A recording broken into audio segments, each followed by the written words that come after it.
이번 선고가 관심을 끈 건 김건희 여사가 이른바 전주로 주가 조작에 가담했다는 의혹으로 수사를 받고 있기 때문인데요.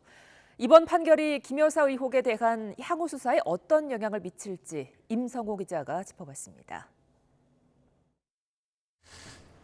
권오수 전 회장 일당이 주가 조작을 한 기간은 2009년 12월부터 2012년 12월까지 3년 동안입니다. 검찰 수사 단계부터 2021년 10월 이들을 재판에 넘길 때까지 10년인 공소시효가 쟁점이 됐습니다. 검찰은 장기간 이어진 하나의 범죄로 범행이 종료된 시점을 기준으로 해야 하는 만큼 모두 공소시효가 살아있다고 주장했지만 재판부는 이를 받아들이지 않았습니다. 2009년 12월부터 이듬해 10월까지의 주가 조작 선수와 이후 단계의 주가 조작 선수가 달라진 만큼 한 범죄로 볼 수 없다고 판단했습니다.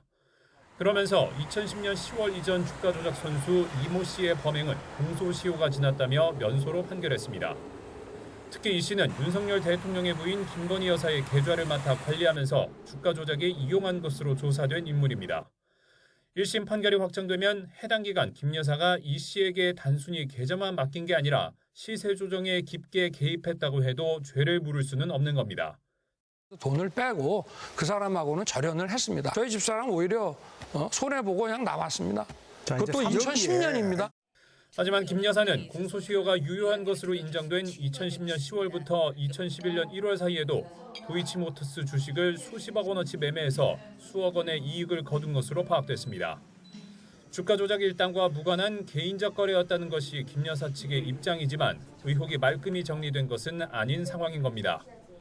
다만 권 전 회장의 공범으로 기소된 이른바 전주 손모 씨에게 무죄가 선고됐다는 점에서 검찰의 수사 동력이 약해졌다는 분석도 나옵니다.